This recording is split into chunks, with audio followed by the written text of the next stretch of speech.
out of date here. Oh, really out of date. The pictures are pretty. What?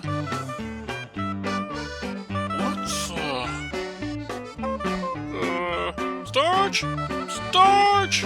Whoa!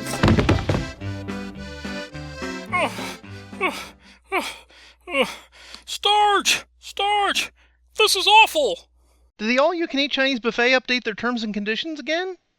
Even worse! We missed Christmas!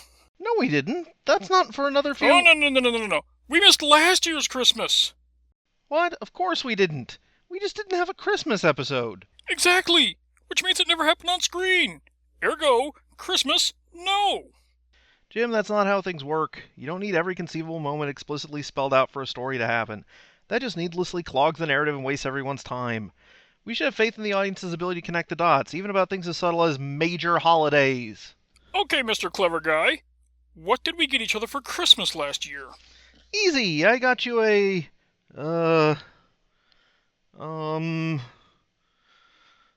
Trent? What? What did we get each other for Christmas? Nothing. Amusing declaration of shock, Jim. You're right. Even though it makes no logical sense, there was no Christmas last year. It is absolutely imperial that we figure out what happened to Christmas before the end of this special holiday episode. So, if I'm understanding the insane, arbitrary laws of the reviewing universe correctly, we need to do a special review of a movie or such that somehow ties into our current plight. But Christmas and crisis movies are always about Christmas almost being cancelled and saved at the last minute. I know, but... Huh? Hang on.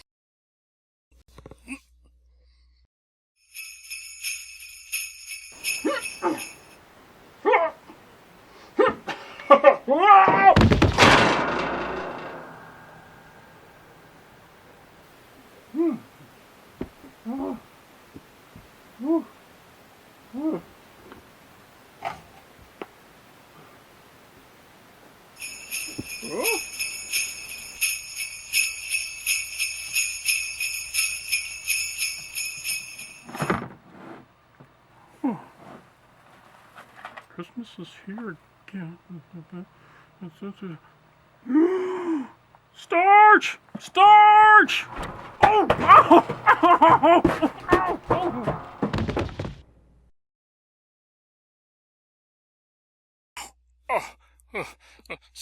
Starch! I found a movie in the attic that can help. It's actually about Christmas having vanished already, and the epic-ish quest to bring it back. Well, that sure was convenient. Don't look at me. I cut all ties with that crap when they took the Saturn out of Saturnalia. How very nice for you. Go away. Well, let's get this special because we say so holiday review underway. I'm Sunny Jim, that's Starchibald, and this is a Yuletide Rangoon Reviews.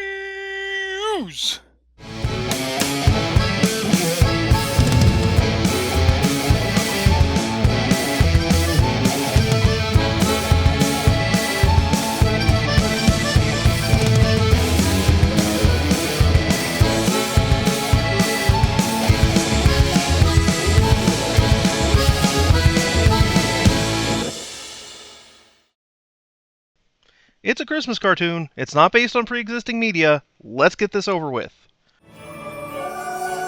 Starts off pretty generic. Sleigh bells, chorusy music, wintry scenery. Any moment now we'll have the soothing, dulcet tones of a kindly narrator. You think you've heard all the Christmas stories there are to hear, right? Ah! Ow, really?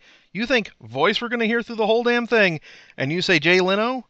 Who else was on that short list? You think you've heard all the Christmas stories there are to hear, right? You think you've heard all the Christmas stories there are to hear, right?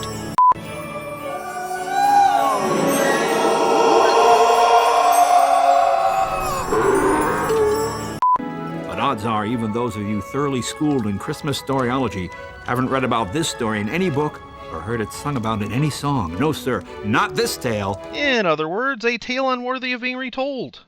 Not promising. For this is the story of Santa's most precious prized possession. Spoiler alert! No, not really! So the credits spend more than a minute losing your children's attention with a list of voice actor names. Kids won't know who these people are. Hell, I don't know who several of these people are. And I know the names of every actor who played a companion on Doctor Who. Should have seen that one coming. The DVD case's back cover is almost 2/3 voice actor listings, including other better things they've done. That's never a good sign. Trying to fool people into thinking that celebrities renting their name to something is some sign of quality is a sadly tried-and-true advertising tactic. But the list of awards they've won and what else they've been in? That's just desperation. And wait a minute. What's that there at the bottom? Oh boy.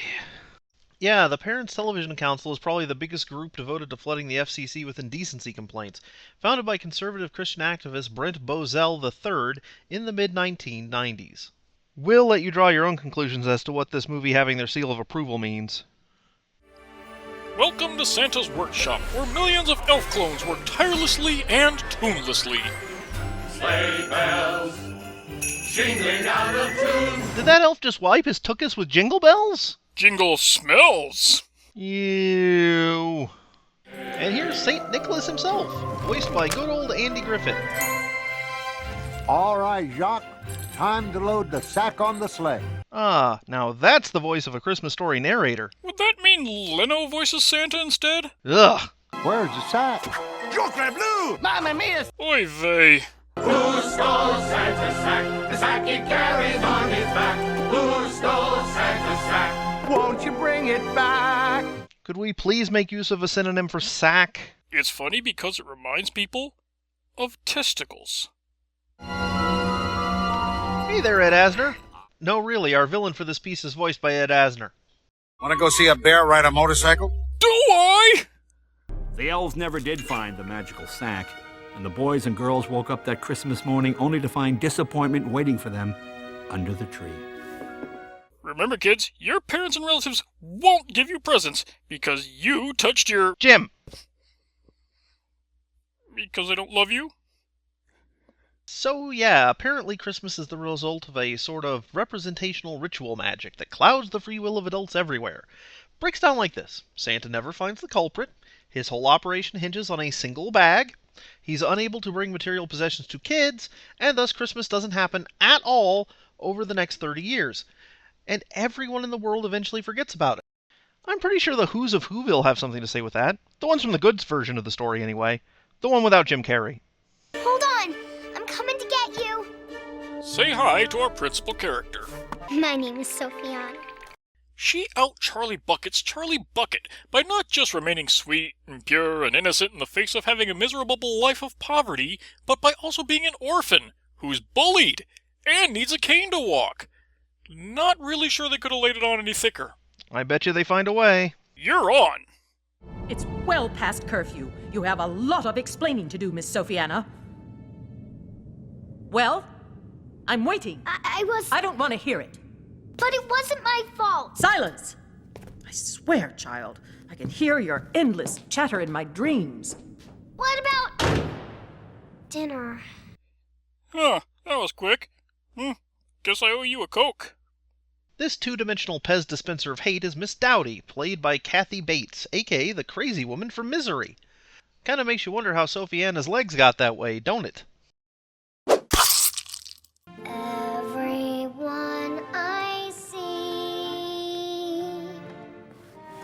is so sad and oh so blue. Ugh. 12 minutes in and we're on our third song. Strap in, folks.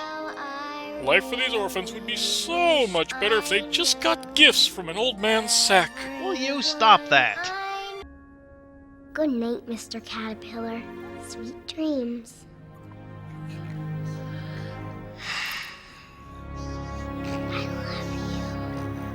I love you? You just met that caterpillar. It's scientifically impossible to fall in love with a not a puppy that quickly.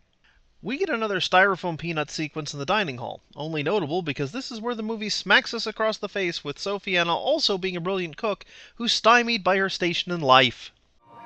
What is this? Eggs Benedict with Florentine sauce, apple smoked bacon, and country roasted potatoes.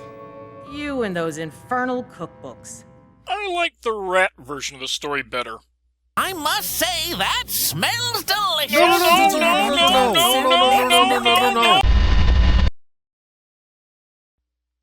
Is it over?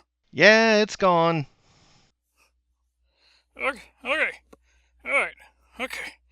Alright. Well, despite our better judgment, on with the show. Oh look, they're having an adoption day? What, like PetSmart? Some kinda try before you buy deal? Are the floor models cheaper? Do you honestly think they'd ever pick you over any one of these healthy children? Colorful euphemism, movie. We get it.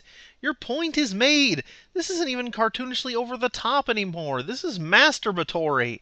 You're actually going to have Miss Dowdy use Sophie Anna's handicap as a... What the... Speaking of unpleasant demises, how does a tiny village support an orphanage this OSHA-defyingly crowded? Where are all these orphans and childless couples coming from, anyway?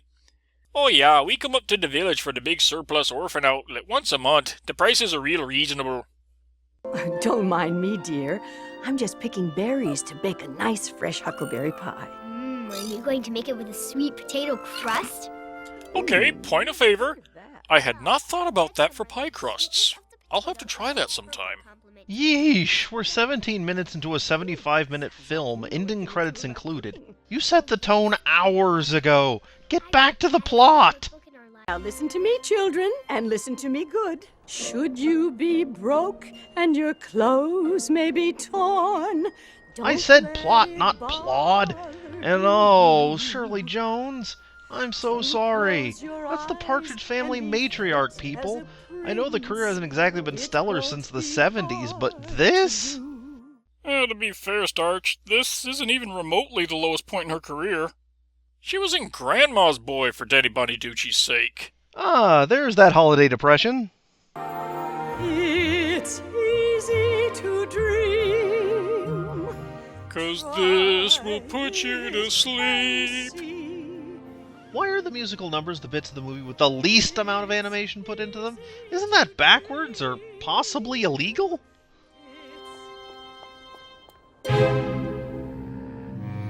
No, we're not supposed to be out here. We better hide. So she hides 17 miles away. Well, in her defense, Miss Dowdy won't find her there. The wolves might, but... And then suddenly, grackles! Somehow not dying of hypothermia, Sophie Anna discovers the less blatantly stereotyped non-clone elf who's frozen in a block of ice. Because this sort of thing happens all the time in Christmas movies. At least the ones we review.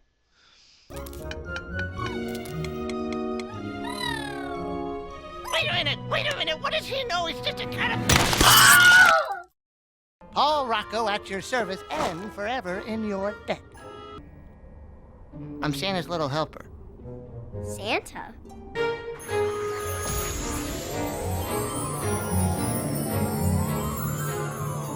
When the Christ child was born, gifts were brought from far away. And they actually mentioned the Christ angle. You know, you really don't see that too often. And for good Blitzen reason. The coexistence of a magic Santa and Jesus raises uncomfortable issues, both narrative and theological. I'm sure the screenwriter was trying to pander to the Christian audience, but remember, every facet of Christmas vanished from the zeitgeist the moment Santa stopped throwing toys at children. Among those facets was the birth of the Christ child. You know, if you're trying to appeal to a group already hot under the collar over the issue of commercialism supplanting Christianity, maybe you shouldn't do so with a story where their side is presented as entirely dependent on the popularity of a Coca-Cola mascot. Any rate, with Sophiana convinced via song, a method I have dubbed song-vincing, that the answer to the world's ills is to grab an old man's sack, Ew. the two walk to Santa's workshop, where, wait a minute. Okay, let's break this downtown Julie Brown. Santa's workshop is within walking distance of Sophiana's village. Within walking distance. In the dead of winter. For a girl in her single digits. Who requires a cane. I'm thinking he could have hand-delivered the presents to at least this village? Can't you read the sign? No trespassing. Santa, it's me, Paul Rocco. Paul? Oh, hell. I told your folks you were dead and sold all your stuff. Paulie, I thought you... Oh... This is like a chick flick, except instead of smoking babes, dude, it's a munchkin and a fat guy. That's right. Mrs. Claus was the very same woman who sang to the children at the orphanage. Shut up, Leno. So you see, it was Crad who took the sack from the sleigh that awful night. Wait, Santa knows it was the Crad? Dude, he's Matlock. He's gonna find out who did it within an hour. Well, this does frog march the plot along at least. Can't complain too hard. Crad supplied me with the coal to put in the stockings of naughty boys and girls. When I decided to stop punishing the naughty children, Crad swore his revenge. Movie? There's already a Christmas-themed baddie for Santa to have said goodbye to. The Krampus. Even got the first 3 letters right. Wait a minute. Crad is Nilbog spelled backwards. Dashing through the exposition, Santa never found the entrance to Crad's lair, hidden somewhere in the tallest mountain of the North Pole, which raises another issue. You know, Santa, you got 2 scoops of elves there at least. Between them and the flying reindeer, you clearly have the personnel to maintain a sustained search effort, proper supply lines, shift rotas, the whole shebang. And while we're being pedantic bastards, now would be a good time to remind everyone what the terrain surrounding the North Pole actually is like. A constantly shifting sheet of ice covering anywhere from 5 to 7 million square miles of Arctic Ocean, depending on the time of year. The closest dry land to the North Pole is an island over 400 miles away. Although it varies wildly, the ice sheet is on average only 6 to 10 feet thick, and in many places is thin enough for submarines to break through the surface.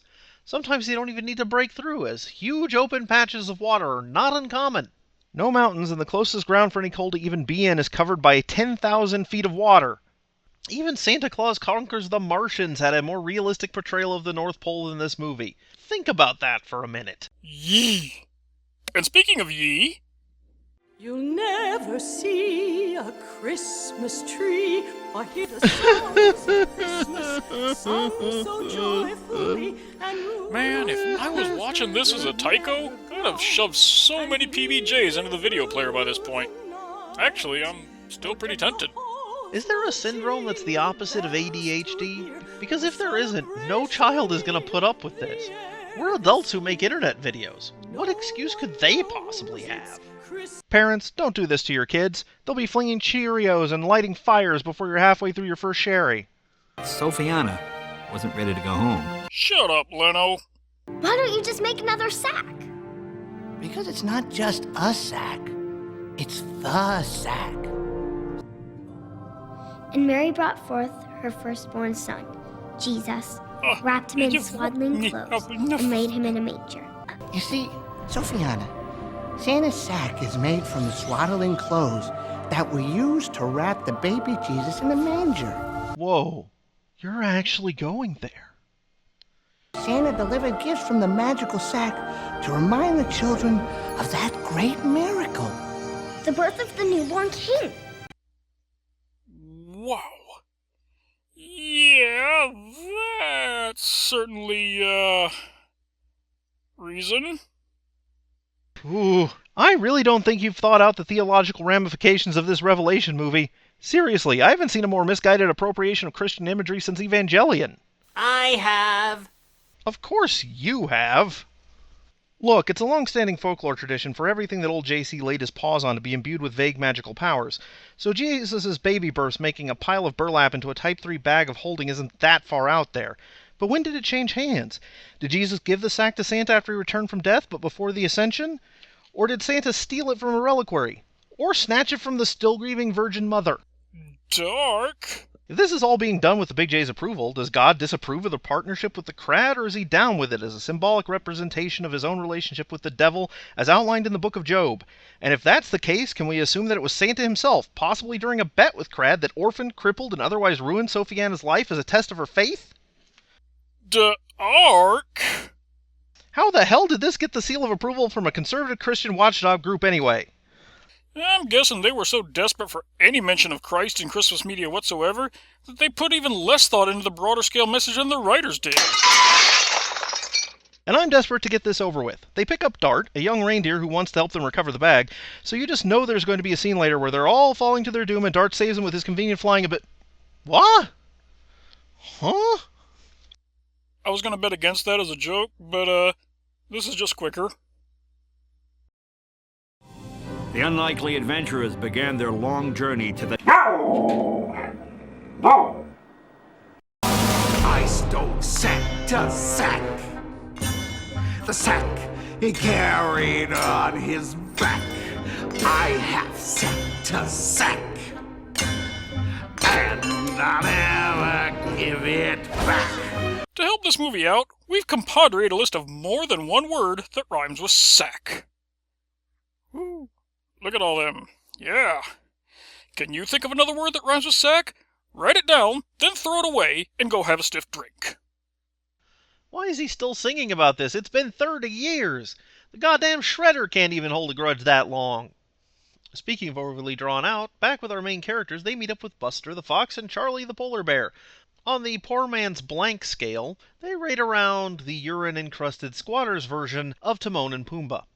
Charlie is voiced by Brad Garrett, using his big dumb guy baritone. His personality is Brad Garrett's big dumb guy baritone. Now say you're sorry. You're sorry. No, I'm sorry. Apology accepted. Buster the Fox. I didn't think you got red foxes that far north, just the white Arctic variety, but what you gonna do, is voiced by Norm Macdonald, and I would pay $5 to hear the profanity-sodden rant he surely must have spewed forth immediately following this recording session. And during. Buster is the smooth-talking shyster of the pair, which means he is gonna betray the party at some point then come to a theoretically heartwarming reversal. His only interest is in money, because animals in the wild need money. For... things. The diamonds, my God! Buster claims he'll show the gang the secret entrance to the Krad's lair for a price, so Sophiana gives him her dead parent locket, her only keepsake of her former life, because the movie has not yet sufficiently caved our skulls in with Sophiana's impending sainthood. Of course it's a scam, and of course they find the entrance by convenient accident, also known as convexident, or plot contrivance. Whatever! We have to find the sack. Right, the sack. Good idea. We could use it to carry all these gems. The sack is only to be used for the official business of delivering toys to all the good girls and boys around the world. Lighten up, shortbread. What happens in Middle-earth stays in Middle-earth. Well, someone's been reading Frodo Samwise Slash. Oh, this is actively painful. I realize that Norm's weird anti-humor style of comedy is an acquired taste. Box office poison. I'd take that over this any day. This isn't anti-humor, this is just bad humor. It's an utter waste of Norm's talents. Unfunny non-delivery of hackneyed lines that leave you feeling sad and empty inside is Colin Quinn's specialty. So, you ready to hear him sing? Colin Quinn? No, Norm. No. Too bad. Diamonds and gems galore. Who could ask for more? This right here, this is an important moment. This is actual footage of Norm Macdonald actively trying to sabotage a production. Hello, real cops? Yes, I'd like to register a complaint. All right, fellas, got a little complaint about the noise. This is what we should do. Nobody could hear this performance and think, yeah, perfect, that's the golden take. That's what we're going with. This is great. Nope. That's the take you use because it's the only one where Norm wasn't spewing more filth than Freedom Industries into a low-class neighborhood. Having convinced the greedy fox to leave their treasure behind... Shut up, Leno! Wow, you don't see a movie solve a plot point by voiceover too often. The bridge! It's falling apart! For every gemstone from here removed, a terrible fate you will endure. Buster! Whoop, never mind. So here's an extra... Shut up, Leno!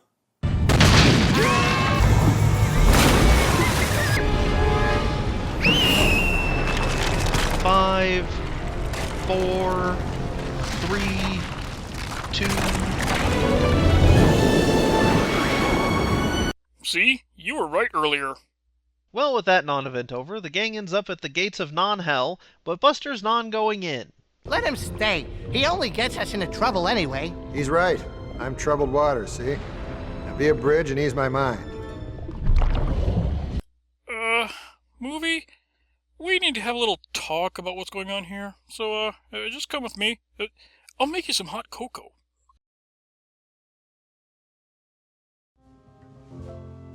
Okay. Are you comfortable? Your cocoa not too hot? Alright. Now, first of all, Starch and I want you to know that we completely understand what you're going through. You see all these kids' entertainments today, they're doing the pop culture references and the jokes meant more for the parents than the kids, and you want to be cool and hip like them. This is all perfectly natural, and nobody's mad at you for being curious. But if you're going to experiment with pop culture jokes, you need to do so responsibly. Look at Aladdin. You like Aladdin, don't you? That's right. See, Aladdin makes all sorts of anachronistic pop culture references to things kids might not get, but you see, it's responsible when doing so. In the context of the story, we can believe the genie knows these things because of his phenomenal cosmic powers! But more importantly, it set the tone for that style of humor as a narrative really early in the film. The first scene of the movie with the traveling merchant who tells us the story. This is the famous Dead Sea Tupperware. Listen. Still good. But you gave your audience no indication that you were going to try that. Then you waited for 2/3 of your runtime and suddenly made an awkward, clumsy, and incredibly forced grope for the audience's sense of pop culture-based humor right out of nowhere. Being blindsided like that hurts an audience, leaving them feeling violated and betrayed. And they're gonna hate you for that. Do you understand? There we go. Now, why don't we take some time to think quietly about things before moving on? Okay? What the hell was that? Hey, Pipples, if you liked our nonsense, why don't you give us a like, or a subscribe, or leave a comment down there somewhere? You can also do us a big solid by joining our Patreon, where you'll get to join us for live streams, get early access to the newest videos, and other such things.